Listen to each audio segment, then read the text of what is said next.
Hello. Hi everyone, कैसे हैं आप सभी लोग। एक बार फिर से आप सभी लोगों का मेरे यूट्यूब चैनल पे स्वागत है। आज हम लोग इंडिया करंट अफेयर करने वाले हैं मंथली। और किस महीने का करेंगे? सितंबर महीने का, सितंबर 2023 का मंथली करंट अफेयर करेंगे, जो कि लास्ट वीडियो मैंने आपको बोला था कि मैं आपके लिए लेके आऊँगा। तो आज की जो ये वीडियो है ये थोड़ी लंबी रहेगी, लगभग 1 घंटे के आसपास, 1 डेढ़ घंटे के आसपास रहेगी। तो आप लोग जब बिल्कुल फ्री हो जाए तभी ये क्लास करना, बीच में क्लास छोड़कर मत जाना। और इस वीडियो के आप नोट जरूर बनाना, ठीक है? अपने हाथों से नोट जरूर बनाना इसके। तो चलिए शुरू करते हैं बिना किसी देरी के। मंथली करंट अफेयर लंबी क्लास होने वाली है, तो आज कुछ बात इधर उधर की नहीं करेंगे। उससे पहले आप वीडियो को लाइक कर लेना, वीडियो को शेयर करना, चैनल को सब्सक्राइब कर लेना और मेरे टेलीग्राम चैनल से जुड़ जाना। किसी प्रकार की दिक्कत हो तो आप मुझे कमेंट करके पूछ सकते हैं या टेलीग्राम पे आप मुझे मैसेज कर सकते हैं, ठीक है? तो चलिए शुरू करते हैं। इंडिया करंट अफेयर जो सितंबर महीने का है वो आज हम करेंगे। तो हमारे पढ़ने का जो तरीका होगा वो क्या होगा कि सबसे पहले हम चर्चित व्यक्ति, सितंबर महीने में जो भी चर्चित व्यक्ति रहे हैं उनके बारे में जानेंगे। उसके बाद जो भी जितने भी चर्चित स्थान रहे हैं उनके बारे में जानेंगे। उसके बाद सितंबर महीने में अगर कोई खेल कूद हुआ है, खेल से संबंधित, स्पोर्ट्स या गेम से संबंधित जो भी हमारे टॉपिक रहेंगे उनको पढ़ेंगे।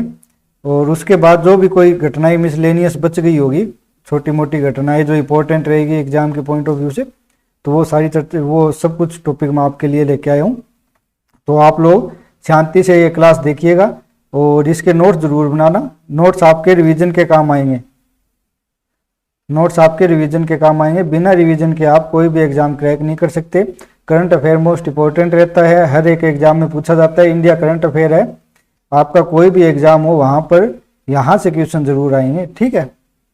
तो सबसे पहले देखेंगे चर्चित व्यक्ति सितंबर महीने में कौन कौन व्यक्ति चर्चित रहे हैं और किस तरह से क्वेश्चन बनेंगे। वो मैं आपको क्वेश्चन बना के एंड टू एंड फॉर्मेट करके दिखाऊंगा कि कैसे क्वेश्चन बनेंगे। तो सबसे पहले लेफ्टिनेंट जनरल रघु श्रीनिवासन, ये चर्चा में क्यों थे सितंबर महीने में? क्योंकि सीमा सड़क संगठन जो है इनके नए निदेशक बनाए गए हैं। इनको कब इन्होंने अपना पद ग्रहण किया था? 30 सितंबर 2023 को। एक एक शब्द आप लोगों के लिए इंपॉर्टेंट है। मैं कोई भी वीडियो लेके आता हूँ, जैसे प्रीवियस ईयर क्वेश्चन की मैं वीडियो लेके आता हूँ, तब भी मैं आपको ये बात बोलता हूँ, या करंट अफेयर की लेके आता हूँ या कोई और सब्जेक्ट या किसी टॉपिक के ऊपर लेके आता हूँ, तो मैं बोलता हूँ कि आपके लिए एक एक टॉपिक, जो एक एक शब्द है वो इंपॉर्टेंट रहेगा। कहाँ से कैसे क्वेश्चन बन जाएगा पता नहीं चलेगा। तो ध्यान से प्रत्येक शब्द को पढ़िए। और ये 28वें निर्देशक बने, इनके आप लोग एक बार फोटो देख लीजिए। उसके बाद में कैसे क्वेश्चन बनाएगा एग्जामिनर वो दिखाऊंगा। ये लेफ्टिनेंट जनरल श्री रघु श्रीनिवासन जी, ठीक है? तो इनको सीमा सड़क संगठन का नया निर्देशक बनाया गया। आपका क्वेश्चन बनेगा, हाल ही में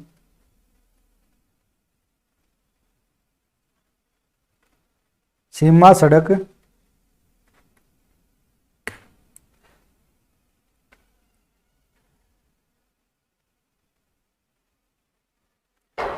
सड़क संगठन के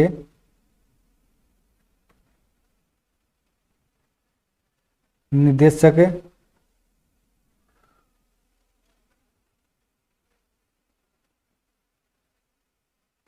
किसे नियुक्त किया गया?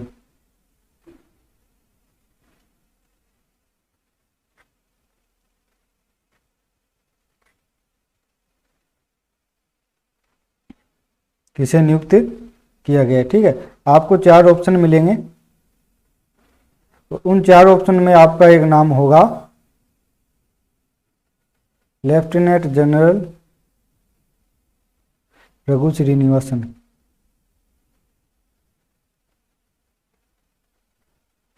ठीक है?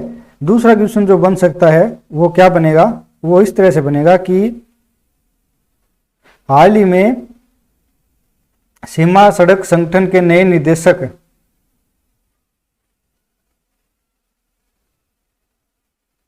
रघु श्रीनिवासन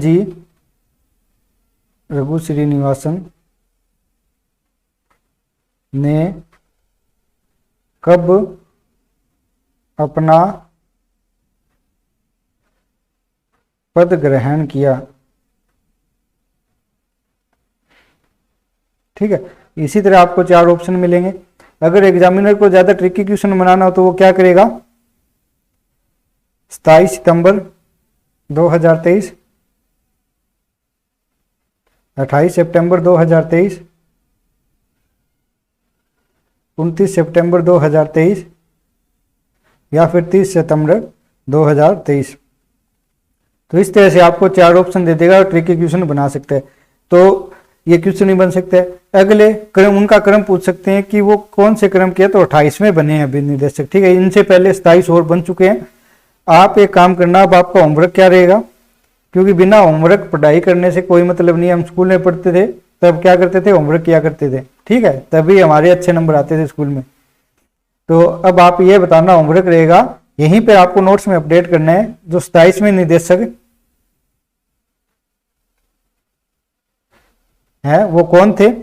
प्लस में आपको और क्या देखना है, आपको देखना है कि पहले जो पहले निर्देशक बने थे वो कौन थे और उनका कार्यकाल कब का था। पहले निर्देशक कौन थे, एक तो कौन, और दूसरा उनका कार्यकाल। क्योंकि कुछ काम अगर आप खुद अपने हाथों से करोगे ना तो आपको ज्यादा याद रहेगा। मैं यहाँ पे स्पून फीडिंग करवाने से कोई मतलब वाली बात नहीं। आप लोग ना ही तो याद करते हो, उसके बाद ना ही आपको याद रहता है। जब खुद हार्डवर्क करोगे ना तभी आपको याद रहेगा कुछ, ठीक है। अब अगले जो व्यक्ति चर्चा में थे वो है जया वर्मा सिन्हा। इनको ये चर्चा में क्यों रही, रेलवे बोर्ड जो है हमारा, उनकी नई सीईओ बनी है, ठीक है। इन्होंने अपना पद कब ग्रहण किया था, 1 सितंबर 2023 को, ठीक है। और ये इंपॉर्टेंट क्यों रहेगी, मोस्ट इंपॉर्टेंट रहेगी, क्वेश्चन आने की संभावना इससे ज्यादा रहेगी। क्यों, क्योंकि ये पहली बार ऐसा हुआ है कि जब रेलवे बोर्ड की जो सीईओ है वो कोई महिला बनी है। जब महिला सीईओ बनी है पहली बार तो ये इंपॉर्टेंट रहेगी। और इन्होंने किसका स्थान लिया, इससे पहले कौन थे, अनिल कुमार लाहौटी जी थे, वो थे सीईओ, ठीक है। आप उसमें बताना निदेशक कौन थे सीमा सड़क संगठन के इससे पहले जिन्होंने पद स्थापना की है, इनकी जगह लिए पद ग्रहण किया, ठीक है।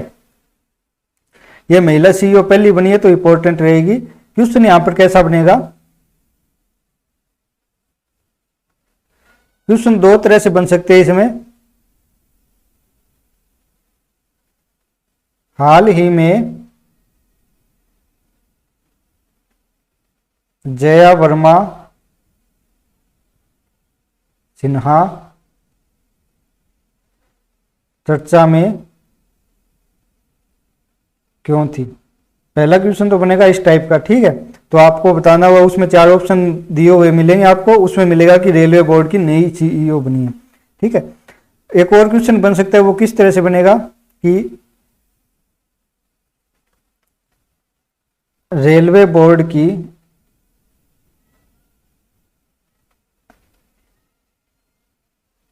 नई सीईओ किसे बनाया गया है।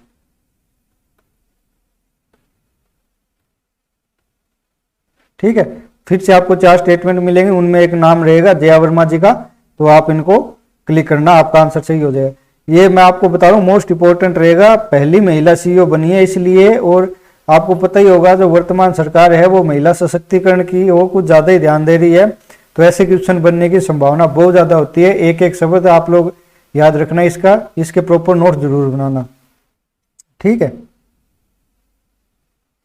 इनसे पहले कौन थे, अनिल कुमार लाहौटी जी, इनको भी आप लोग याद रखना। और अब एक और काम याद आप लोग करना, ये जो जया वर्मा सिन्हा जी है ना, इनके बारे में आप लोग गूगल सर्च करना और इनकी डिटेल जानना। आप डिटेल कैसे जानोगे, डिटेल जानोगे कि ये कौन है, ठीक है, और किस क्षेत्र में इन्होंने पहले काम किया था, आईएएस अधिकारी है, आईपीएस अधिकारी है या कोई और अधिकारी है, ठीक है, इन्होंने कौन से कार्यालय में पहले काम किया था। इस तरह की बातें आपको खुद गूगल सर्च करनी है, आपका होमवर्क रहेगा। अब अगली व्यक्ति जो है वो रहे आर माधवन, इनको आप लोगों ने देखा ही होगा। ये R Madhavan 3 idiot movie I hope सबने देखी है, उनमें एक कैरेक्टर इनका भी है। तो ये चर्चा में क्यों रही सितंबर महीने में? क्योंकि film and television institute of India FTII ये हमारा एक तरह का बोर्ड है, इस बोर्ड के नए अध्यक्ष बनाए गए हैं। ठीक है, तो क्वेश्चन क्या बनेगा? हाल ही में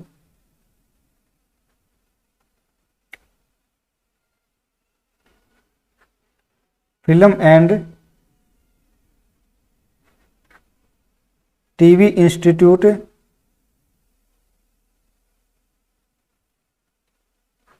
ऑफ इंडिया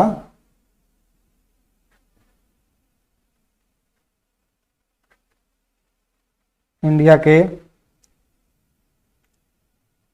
नए अध्यक्ष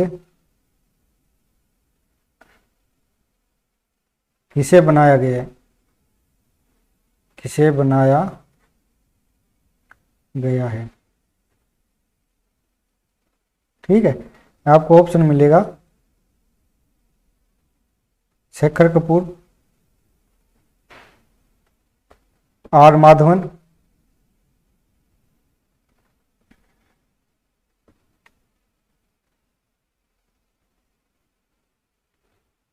सलमान खान,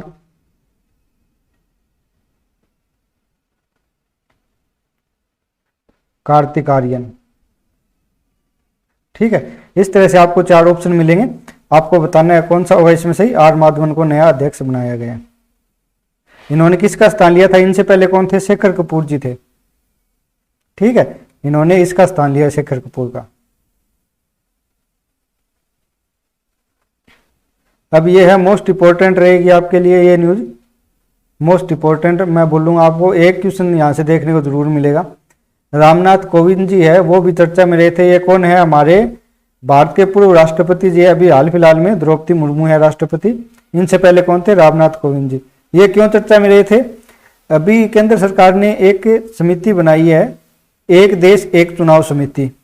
इस समिति का अध्यक्ष इनको बनाया गया है, हमारे पूर्व राष्ट्रपति श्री रामनाथ कोविंद जी को इसका अध्यक्ष बनाया गया। एक देश एक चुनाव, यानी कि हमारे देश में एक साथ कैसे चुनाव कराया जाए, इसको लेकर यह समिति है वो चर्चा करेगी, इनके पक्षों को देखेगी, इसके ऊपर यह समिति बनाई गई है।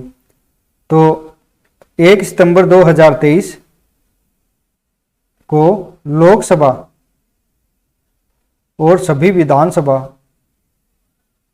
के चुनाव एक साथ करने के लिए एक समिति का गठन किया गया। यानी हमारे स्टेट में, हमारे जो कंट्री है उसमें जितने भी स्टेट हैं उनमें, और जो हमारी लोकसभा है उसमें एक साथ कैसे चुनाव कराया जाए, क्या समस्याएं आएगी, ठीक है, उनसे कैसे निपटना है, इस तरह की बातें को समाधान करने के लिए यह समिति बनाई है, एक देश एक चुनाव।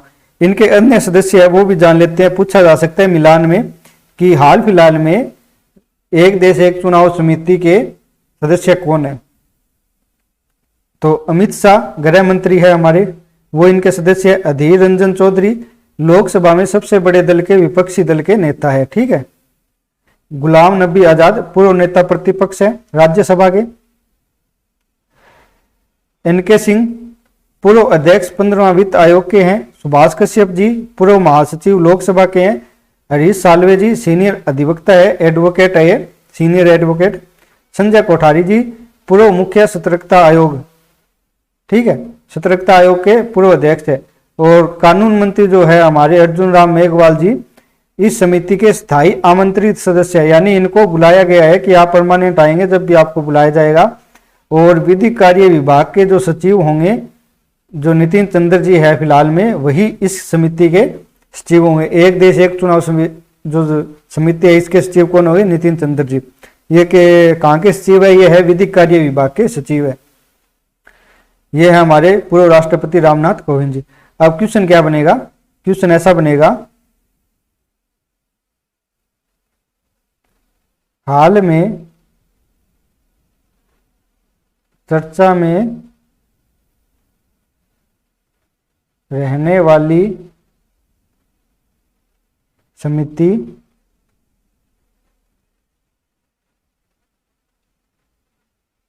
एक देश एक चुनाव समिति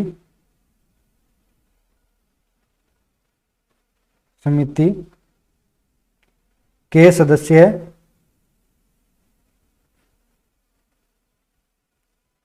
कौन नहीं है।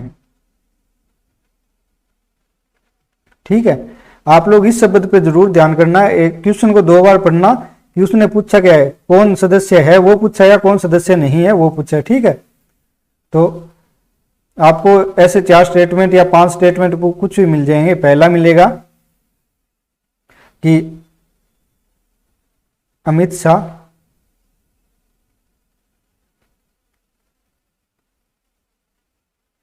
नरेंद्र मोदी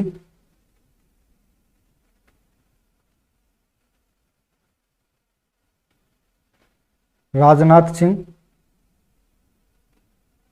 और संजय कोठारी।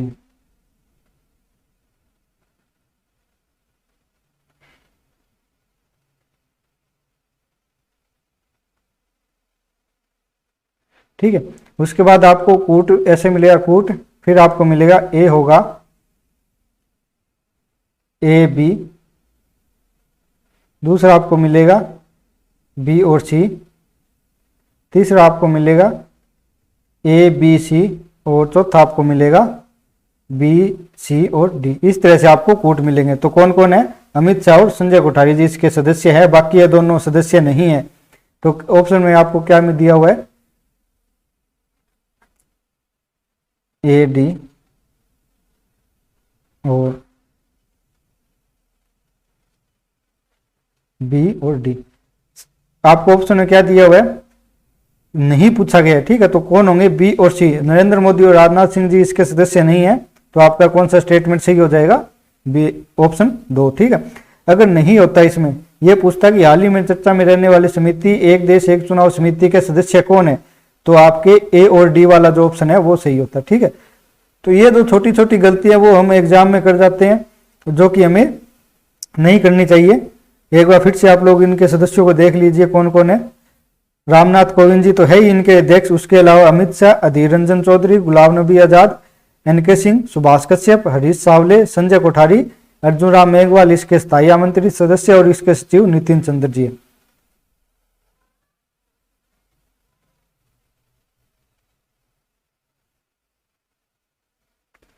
एक और क्वेश्चन बनेगा, वो कैसा बन सकता है वो भी मैं आपको दिखा देता हूं। तो ये छोटी छोटी गलतियां आप लोग बिल्कुल नहीं करेंगे, बिल्कुल एक एक शब्द को आपको ध्यान से पढ़ना है और ये देखना है कि एग्जामिनर हमसे पूछ क्या रहा है और हम जवाब किस चीज का दे रहे हैं, ये आपके दिमाग में चलना चाहिए। क्वेश्चन क्या बनेगा, हाल ही में बनी एक देश एक चुनाव समिति में सचिव कौन से विभाग से हैं। ठीक है, किस या फिर किस विभाग के सचिव को सचिव बनाया गया, या फिर जो सचिव जी है उनका नाम क्या है। तो विधिक कार्य विभाग ये आपको याद रखना है। इस विभाग के जो सचिव हैं नितिन चंद्र जी, उनको सचिव बनाया गया। इतनी चीजें आपको इसमें याद रखनी है। अगले है एम एस स्वामीनाथन जी। ये व्यक्ति चर्चा में रहे थे क्योंकि हाल ही में इनका सितंबर महीने में निधन हो गया था। आपने इनका नाम जरूर सुना होगा। जब भी आप एक शब्द सुनते हैं हरित क्रांति, तब आप इनका नाम जरूर सुनते हैं, क्योंकि हरित क्रांति का भारत में जनक किसको बताया गया है, एम एस स्वामीनाथन जी को बताया गया है। इन्हीं के कारण गेहूं और इस तरह की जो चावल की जो किस्में हैं, उन्नत किस्में भारत में आई थी, इन्होंने इनका संकरण बीज तैयार किया था। देश में हरित क्रांति के जनक, भारत में हरित क्रांति के जनक है। तो क्वेश्चन क्या बनेगा, निम्न में से किसे हरित क्रांति का जनक माना जाता है। ठीक है, तो आपको 4 स्टेटमेंट दिया हुआ मिलेगा, 1 2 3 4 स्टेटमेंट, जिसमें आपको एक नाम होगा एम एस स्वामीनाथन। ठीक है, तो आप इस चीज को ध्यान रखना। एम एस स्वामीनाथन भारत में हरित क्रांति के जनक है। इनका जन्म कब हुआ था? 7 अगस्त 1925 को। उनका निधन कब हुआ था? 28 सितंबर 2023 को इनका निधन हुआ था। गेहूं और चावल की उन्नत किस्मों को इन्होंने विकसित किया था। इनको अनेक प्रकार के सम्मान मिले हैं, इनको सम्मानित किया गया है। कौन कौन से है ये पूछा जा सकता है आपसे। तो 1987 में इनको मिला है विश्व का पहला विश्व खाद्य पुरस्कार। विश्व खाद्य पुरस्कार पहला मिला है इनको 1987 में, 1987 में। आप ये ईयर और ये जो पुरस्कार का नाम है ये दोनों आप लोग याद जरूर रखना, ठीक है। 1971 1971 में इनको क्या मिला था? रेमन मैक्स से पुरस्कार मिला था। 1986 में क्या मिला था? 1986 में अल्बर्ट आइंस्टीन पुरस्कार मिला था।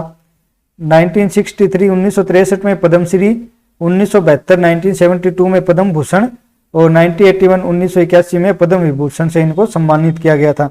और 2007 में इनको राज्यसभा का मनोनीत सदस्य भी बनाया गया था। राज्यसभा के लिए इनको मनोनीत किया गया था, ठीक है। तो इनके बारे में इतनी चीजें आप लोग जरूर याद रखना। ये है एम एस स्वामीनाथन जी, ठीक है। एम एस स्वामीनाथन जी। तो ये तो थे कुछ चर्चित व्यक्ति जो इस महीने चर्चा में रहे थे। अब हम देखेंगे चर्चित स्थान, कौन कौन से स्थान है वो चर्चित रहे थे।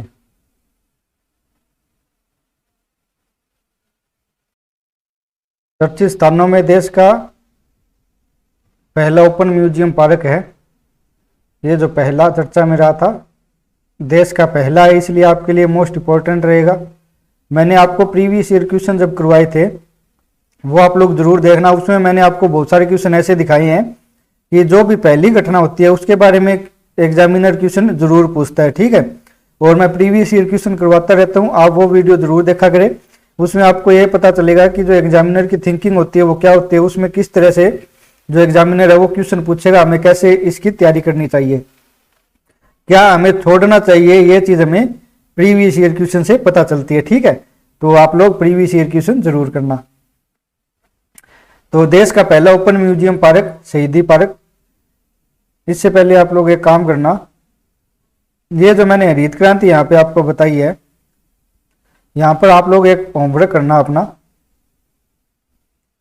मैं आपको कुछ 2-3 क्रांतियां देता हूं, ये आप लोग बताना किससे रिलेटेड है। श्वेत क्रांति किससे संबंधित है? क्रांतियां। नीली क्रांति,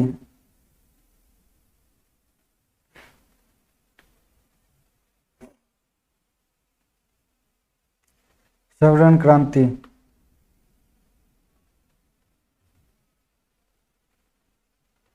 पीली क्रांति, ठीक है।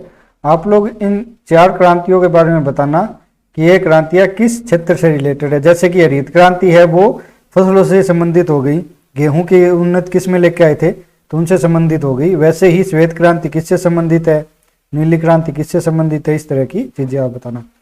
तो ये लोग आपके, ये जो खबर आपके लिए इंपॉर्टेंट रहेगी, एग्जाम में जरूर पूछी जाएगी। देश का पहला ओपन म्यूजियम पार्क खुला है, इसका दूसरा नाम क्या है? शहीदी पार्क भी इसको बोला जाता है। तो ये कहां पे खुला है? नई दिल्ली में। इसकी थीम क्या है? Waste to wonder theme. Waste यानी जो भी हमारा कचरा है उससे, वंडर यानी कुछ आश्चर्यजनक चीजें बनाना, यानी जो हमारा कचरा है उसका प्रबंधन करके कुछ बेहतर चीजें बनवाना। और ये जो ओपन म्यूजियम पार्क खोला गया है, किसके द्वारा ये इसको संचालित किया जाता है? दिल्ली जो नगर निगम है इसके द्वारा, दिल्ली नगर निगम के द्वारा। यानी इसका काम क्या है, कहने का मतलब है पार्क क्यों खोला गया? जो भी स्क्रैप हमारा जो होता है या फिर जो कचरा होता है उससे शहीदों की 2D और 3D मूर्तियां बनाई जाती है कचरे से, ठीक है। मैं आपको दिखाऊंगा, ये देखो आप लोग, ये सुभाष चंद्र बोस जी है और इनकी आर्मी है, कचरे से बनाई हुई है ये सारी की सारी मूर्तियां, जो भी स्क्रैप है उनसे बनाई हुई है। ये देखो कचरा लगा हुआ है इसमें, ध्यान से देखोगे आप। कहीं कभी दिल्ली जाने का मौका मिले, दिल्ली में घूमने का मन करे तो आप ये पार्क जरूर देख के आना, बहुत सुंदर पार्क बना हुआ है, ये दिल्ली में ही है, ठीक है। ये देखो ये सारी की सारी जो मूर्तियां आपको दिख रही है, जो ये फोटो आप देख रहे हो, सभी की सभी कचरे से बनाई हुई है, यानी जो भी कचरा इकट्ठा होता है उसका अच्छे से मैनेजमेंट किया है और ये पार्क का निर्माण किया है। और ये म्यूजियम एक ऐसा है कि जो खुली जगह में बनाया गया है, यानी आप लोग आमतौर में क्या देखते हैं कि जो भी म्यूजियम होता है वो किसी बिल्डिंग में बनाया जाता है, लेकिन ये म्यूजियम ओपन बनाया गया है और किसी पार्क में बनाया गया, एक पार्क का रूप दिया गया है इसको। और सुबह शाम आप लोग यहाँ पे घूम सकते हो, दिन में आप घूम सकते हो, अच्छे से मॉर्निंग वॉक कर सकते हो, इवनिंग वॉक कर सकते हो। तो ये इंपॉर्टेंट रहेगा क्योंकि देश में पहली बार ऐसा हुआ है कि कोई ऐसा म्यूजियम बनाया गया है जो पार्क के रूप में बनाया गया है और बिल्कुल ओपन है, यानी खुले आसमान के नीचे इसको बनाया गया। अब यहां से जो क्वेश्चन बनेगा वो क्या बनेगा कि देश का पहला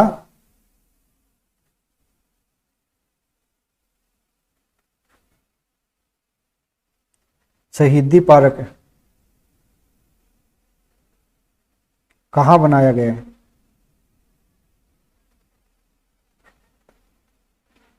या तो आपको नाम मिलेगा शहीदी पार्क या फिर आपको नाम मिलेगा ओपन म्यूजियम पार्क। दोनों नाम है इसके, दोनों नाम आप लोग याद रखना। आपको 4 ऑप्शन मिलेंगे, नई दिल्ली,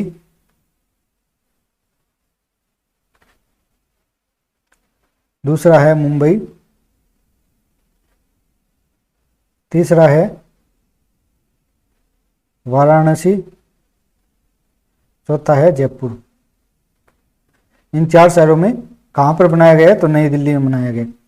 अब अगर दूसरा क्वेश्चन यहां पे बने तो वो कैसा बनेगा। दूसरा क्वेश्चन बनेगा इस तरह से कि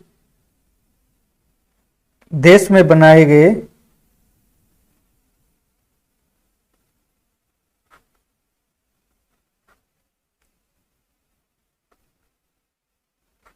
ओपन म्यूजियम पार्क की थीम क्या है। ठीक है, तो आपको कोई भी 4 थीम दे देगा, 4 तरह की थीम दे देगा, उसमें आपको एक मिलेगी वेस्ट टू वंडर थीम।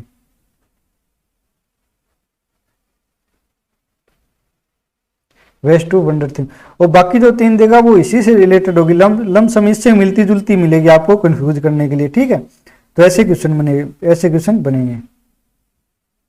ये देख लीजिए एक बार फिर से इन मूर्तियों को, ऐसी मूर्तियां बनाई जा रही है वहां पे स्क्रैप से, यानी जो भी आप कचरा फैलाते हो ना उस कचरे से इस तरह की मूर्तियों का निर्माण किया जाएगा। सबसे अच्छी बात है ये खुले आसमान के नीचे बनाया गया म्यूजियम, कोई भी जाकर यहाँ पर पार्क में घूम सकता है। अगला है कि भगवान शिव की झलक दिखाने वाला अंतर्राष्ट्रीय क्रिकेट स्टेडियम कहां पर बनाया गया। अभी हाल फिलहाल में आपने इसकी चर्चा सुनी होगी, तो वाराणसी उत्तर प्रदेश में इसको बनाया गया है। प्रधानमंत्री नरेंद्र मोदी ने अभी इसका शिलान्यास किया था, अनावरण किया था। और ये क्यों खास रहेगा, क्योंकि ये है भगवान जो हमारे शिव जी हैं, शिव भगवान उनको समर्पित है, यानी एक तरह से उनके जो प्रतीक है वो इस स्टेडियम में आपको दिखाई देंगे। कैसे प्रतीक है, तो शिव जी का जो डमरू है वैसा प्रतीक, बेलपत्र है, शिव जी को हम बेलपत्र चढ़ाते हैं उसका प्रतीक, और त्रिशूल है, इनकी झलक आपको यहाँ पर दिखाई देती है। 23 सितंबर 2023 को प्रधानमंत्री नरेंद्र मोदी ने इनका शिलान्यास किया था। ठीक है, और इसमें कितने दर्शक आ सकते हैं, लगभग 30,000 की क्षमता, यानी 30,000 व्यक्ति जो है यहाँ पर मैच देख सकेंगे। ठीक है, शिव जी के डमरू, बेलपत्र और त्रिशूल की झलक दिखाई देती है। क्वेश्चन क्या बनेगा कि हाल ही में प्रधानमंत्री नरेंद्र मोदी द्वारा वाराणसी में अंतर्राष्ट्रीय क्रिकेट स्टेडियम का शिलान्यास कब किया गया था। ठीक है, आपको 4 डेट दे देगा, 22 सितंबर, 23 सितंबर, 24 सितंबर या फिर अगले 25 सितंबर। इन 4 डेट आपको दे देगा और आपसे पूछेगा, ये क्वेश्चन बनाकर, इस तरह क्वेश्चन बनाकर पूछेगा। या फिर और क्वेश्चन पूछना चाहिए तो वो पूछेगा कि इस स्टेडियम में भगवान शिव की किन प्रतीकों का हमें झलक दिखाई देती है। भगवान शिव के जो प्रतीक है उनमें से किन की झलक हमें दिखाई देती है, तो वो 4-5 चीजें दे देगा आपको, उनमें से फिर मिलान करके क्वेश्चन पूछेगा। तो डमरू, त्रिशूल, ये मैं आपको दिखाता हूं। ये है स्टेडियम, ये स्टेडियम देख लो, ये रहा डमरू, ये डमरू का प्रतीक बनाया गया है इसको। या आप जो ये लाइट देख रहे हो ना, ये देखो, ये कैसी है, बिल्कुल त्रिशूल जैसी है। शिव जी का त्रिशूल कैसा होता है, ऐसा ही तो होता है, बिल्कुल लाइट के जैसा। इसमें लाइट कैसी बनाई गई है, देखो बिल्कुल त्रिशूल जैसी बनाई गई है, ठीक है। और ये जो है बाउंड्री इसकी बनाई गई है, जो बैठने की व्यवस्था यहाँ पे बनाई गई है, कैसी होती है, जो बेलपत्र होता है, बेलपत्र ऐसा ही होता है, कुछ ऐसा सा ही होता है बेलपत्र, तो उसकी आकृति यहाँ पे बनाई गई है, ठीक है। तो डमरू, त्रिशूल और बेलपत्र की यहाँ पे झलक दिखती है। अगला है, भारत का सर्वश्रेष्ठ पर्यटन गांव कौन सा है, असम का विश्व घाट है। वर्ष 2023 के लिए इसको सर्वश्रेष्ठ पर्यटन गांव घोषित किया गया है। 2022 में कौन सा था, ठीक है। ये आप लोग मुझे जरूर बताएंगे, आप लोग का होमवर्क भी रहेगा, ये आप लोगों का क्या रहेगा, होमवर्क रहेगा। आप जो नोट्स बना रहे हो उसमें आप लोग अपडेट करेंगे। अगर आप लोग यहाँ तक पहुंच चुके हैं ये वीडियो देखते देखते, तो आप वीडियो को लाइक जरूर कर दीजिए। आपका ये मोरल जो है, आपकी मोरल ड्यूटी है ये, लाइक करना, वीडियो को शेयर करना, चैनल को सब्सक्राइब करना। इसके अलावा मैं आपसे कुछ मांग भी नहीं रहा, सिर्फ लाइक और सब्सक्राइब ही मांग रहा हूँ, ठीक है। अगली जो स्थान जो हमारा चर्चा में रहा था वो रहा था हिंडन एयरबेस गाजियाबाद। ये क्यों रहा था, क्योंकि सितंबर के महीने में यहाँ पर एक 2 दिनों की प्रदर्शनी हुई थी। किस चीज को लेकर हुई थी प्रदर्शनी, वो हुई थी ड्रोन को लेकर, ड्रोन की शक्ति को लेकर हुई थी। भारत ड्रोन शक्ति 2023 को लेकर यहाँ पर प्रदर्शनी हुई थी। कब हुई थी, 25-26 सितंबर को, 25 सितंबर 2023 को, ठीक है। और इसका जो उद्घाटन किया था वो किसने किया था, रक्षा मंत्री जो हमारे हैं राजनाथ सिंह जी, इन्होंने किया था। और इसमें कौन सा ड्रोन इस्तेमाल किया गया था, उस ड्रोन का नाम क्या है, C295। इस ड्रोन की प्रदर्शनी की गई थी। यानी इसमें क्या हुआ कि जो भी दुर्गम स्थान होंगे वहां, जैसे सेना के लिए खाना लेके जाना है, कोई और सामान लेके जाना है, तो इस तरह की जो काम है ये C295 ड्रोन है ये करेगा। और ये कैसे काम करेगा, इस चीज को इसमें दिखाया गया इस प्रदर्शनी में, ठीक है। तो क्वेश्चन बनेगा, हाल ही में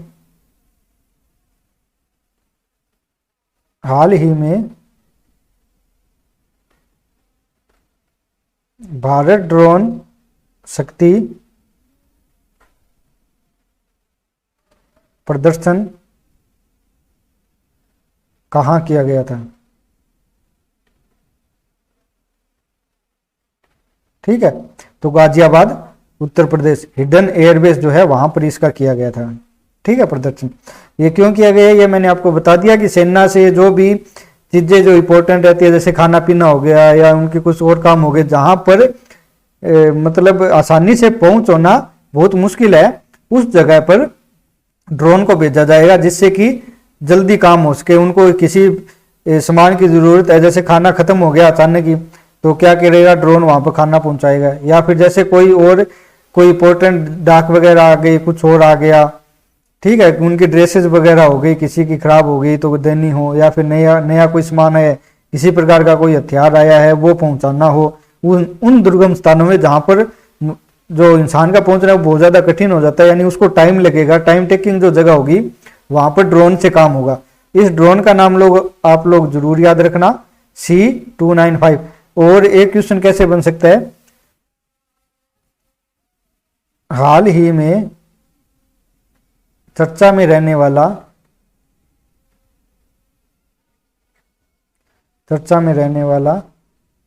C295 क्या है, ठीक है। आपको 4 स्टेटमेंट मिलेंगे। बाघ का नाम, ड्रोन,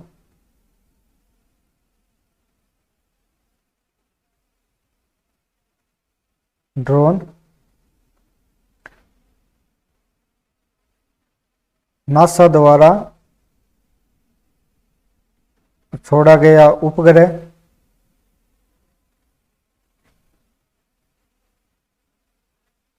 हाल में खोजा गया क्षुद्र ग्रह, ठीक है।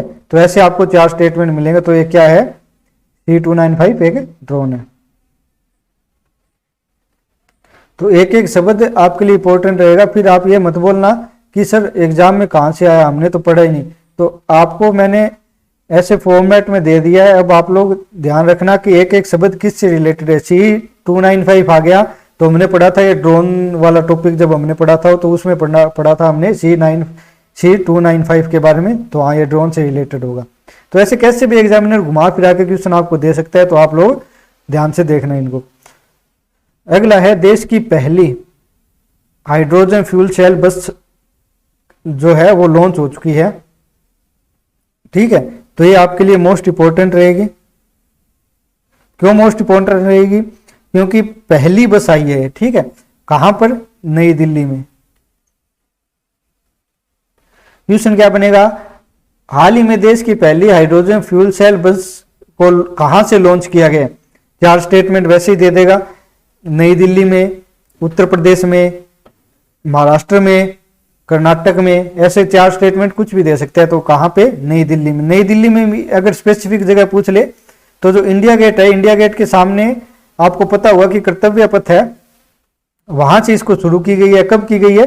25 सितंबर 2023 को। तो एक क्वेश्चन, दूसरा क्वेश्चन, तीसरा क्वेश्चन। ठीक है, इस टॉपिक से 3 क्वेश्चन आपके बन रहे हैं। तीनों को आपको याद होना चाहिए। एग्जामिनर कैसे भी घुमा फिरा के कैसे भी पूछे, हमें 3 चीजें इसके बारे में पता है कि देश की पहली हाइड्रोजन फ्यूल सेल जो बस चली है उसके बारे में हमें 3 चीजें कन्फर्म पता है। चाहे एग्जामिनर कैसे भी किसी फॉर्मेट में क्वेश्चन दे, मैं जरूर करके आऊंगा। आपके अंदर ही आत्मविश्वास होना चाहिए। और आप लोग बने रहिएगा वीडियो में। मैंने आपको बोला था कि ये लंबी होने वाली है थोड़ी, तो आप लोग उठ कर कहीं जाइएगा नहीं। ठीक है, अभी काफी टॉपिक बचे हैं, आज कंप्लीट करें। 1 महीने मंथली करंट अफेयर 1 दिन में पूरा हो जाएगा, चाहे वो कितनी लंबी क्लास हो हमारी।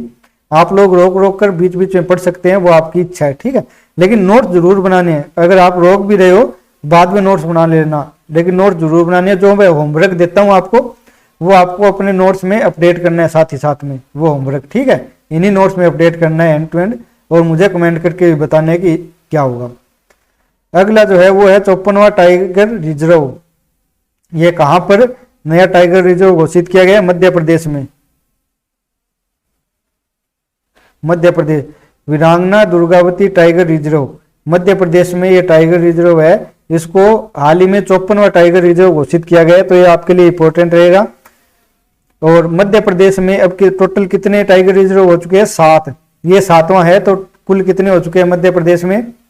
कुल MP में कितने हो चुके हैं? 7। और हमारे देश में कितने हो चुके हैं? 54।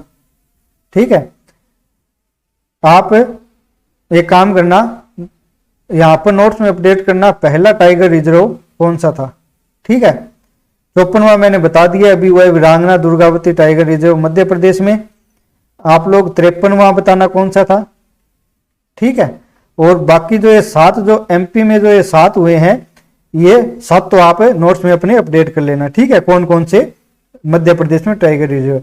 इसके अलावा आप लोग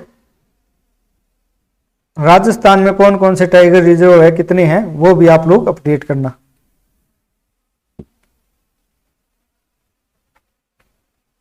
अब है अगला यूनेस्को विश्व धरोहर सूची। हाल फिलहाल में यूनेस्को ने 2 नए स्थल है जो भारत के, उनको इस सूची में डाला है। यानी इस सूची में डालने का मतलब क्या होता है कि अब ये जो भी स्थान होंगे, जो भी प्लेस होंगे, उनको क्या मिलेगा? संरक्षण मिलेगा, अंतर्राष्ट्रीय संरक्षण मिलेगा यूनेस्को द्वारा। तो इसके लिए 2 नए स्थल शामिल किए गए हैं। वो कौन कौन से है? पहला तो है शांति निकेतन। आपने एक नाम सुना होगा, रविंद्रनाथ टैगोर। रविंद्रनाथ टैगोर ये इन्हीं का है, ये शांति निकेतन इन्हीं का है। 1901 में इसको बनाया गया था। उसके बाद इसका जो विश्व भारती 1921 में विश्व भारती विश्वविद्यालय,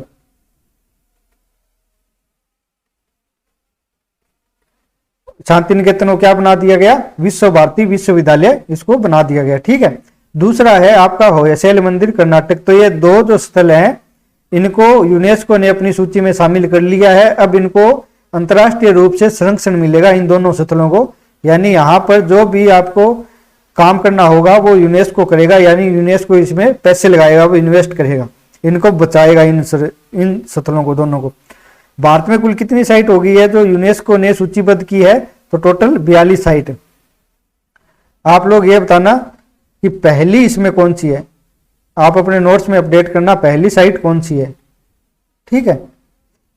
41 नंबर शांति निकेतन और 42 नंबर होयसल मंदिर। ये कहां पर है? शांति निकेतन तो है पश्चिम बंगाल में, होयसल मंदिर कहां पे है? कर्नाटक में। इतनी चीजें आप लोग याद रखना। अब अगला है G20 शिखर सम्मेलन। G20 शिखर सम्मेलन कहां हुआ था? नई दिल्ली में। बहुत ज्यादा चर्चा में रहा था ये, आप सभी को इसके बारे में पता होगा। नई दिल्ली में कहां पर? नई दिल्ली में एक स्थल चर्चा में रहा G20 से रिलेटेड, भारत मंडपम। भारत मंडपम, ठीक है। इस शब्द को आप लोग जरूर याद रखना। भारत मंडपम क्या है? एक तरह से हम बोल सकते हैं इसको मीटिंग हॉल। क्या है भारत मंडपम? मीटिंग हॉल है, ठीक है। एक रूम है, बड़ा सा हॉल है, जहां पर अनेक प्रकार के जो सम्मेलन मीटिंग्स जो होगी अंतरराष्ट्रीय लेवल की वो होगी, ठीक है। कहां पे है ये? नई दिल्ली में।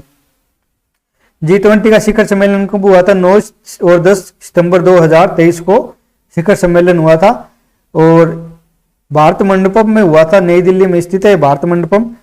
और G20 की कौन सी बैठक है? 18वीं बैठक, ठीक है। अब आप लोग ये बताना 17वीं बैठक कहां हुई थी इसकी, ठीक है। और G20 जो सम्मेलन हुआ था उसकी थीम क्या थी? वसुदेव कुटुंबकम, एक पृथ्वी, एक परिवार, एक भविष्य, ये इसकी थीम थी। अब एक शब्द बताते हैं ट्राइका। ट्राइका क्या होता है? ट्राइका होता है 3 देशों का समूह है, यानी वर्तमान में किसके पास इसकी अध्यक्षता है? जो पिछला वर्ष बीत चुका है, बीते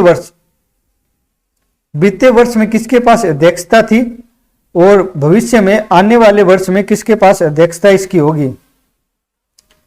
आने वाला वर्ष इसमें किसकी अध्यक्षता होगी? इन 3 देशों को से मिलकर एक शब्द बनता है जिसको बोलते हैं ट्राइका, ठीक है।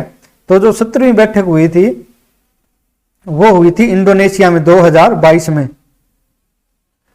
और 18वीं बैठक कहां पे हुई है? हमारे भारत में 2023 में। और जो 19वीं बैठक होगी वो कहां पे होगी? ब्राजील में 2024 में। इसमें सदस्य देश कौन से हैं?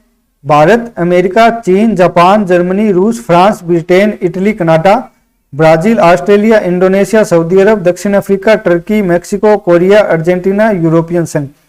अब G20 में क्या किया गया है? जो हमारी बैठक हुई थी अभी नई दिल्ली में, उसमें अफ्रीकन संघ जो है, अफ्रीकन संघ, इसको नया सदस्य बनाया गया। अब G20 के स्थान पर क्या होगा? G21। जो G21 का ग्रुप, G20 का ग्रुप है, उसको अब G21 के ग्रुप के नाम से जाना जाएगा, ठीक है। G20 के बारे में थोड़ी जान लेते हैं, जानकारी और लेते हैं कि G20 में जो टोटल देश है 20 देश है, उनमें जितनी भी आबादी है वो हमारे विश्व की कुल आबादी का 60% है। यानी हमारे विश्व में टोटल 8 अरब जनसंख्या, 8 अरब का 60% जो है वो इन्हीं 20 देशों में रहती है। इन्हीं 20 देशों में कुल जीडीपी का 80% है, और कुल ग्लोबल जो ट्रेड होता है यानी व्यापार होता है विश्व में, उसका 75% इन्हीं देशों में होता है, ठीक है। 75% इन्हीं देशों में होता है। और जो भारत मंडपम हमारा जो है उसके सामने नटराज मूर्ति लगी हुई है, जो कि नटराज जी की सबसे ऊंची मूर्ति है विश्व में, ठीक है। 27 फुट की मूर्ति है। यह आपसे पूछा जाएगा, इंपॉर्टेंट रहेगा। विश्व की सबसे ऊंची मूर्ति है 27 फुट की नटराज मूर्ति है, ठीक है। नटराज मूर्ति किसकी होती है? भगवान शिव जी की होती है। भगवान शिव जी का ये एक रूप है।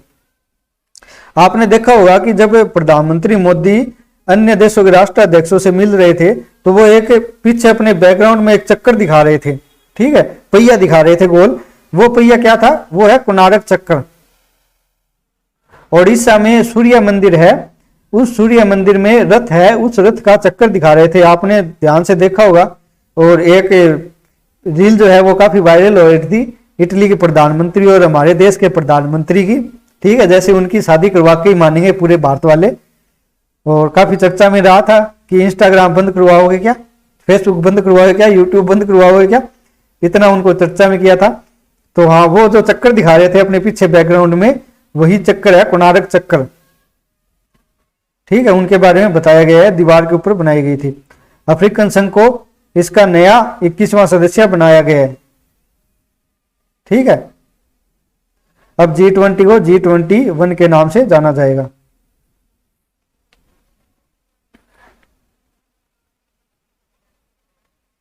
एक second, just wait a minute.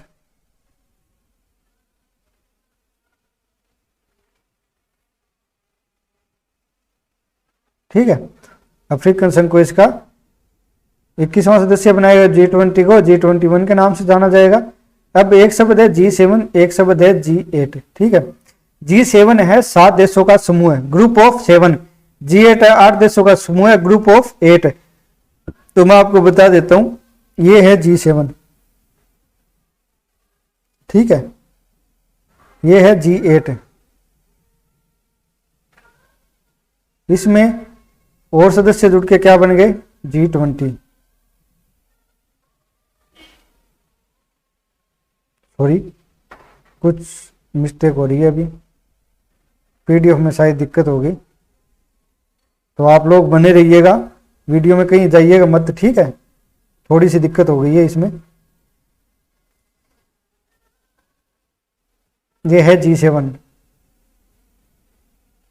ये है G8, ये है G20। अब अफ्रीकन संघ इसमें जुड़ गया है, तो वो हो गया G21।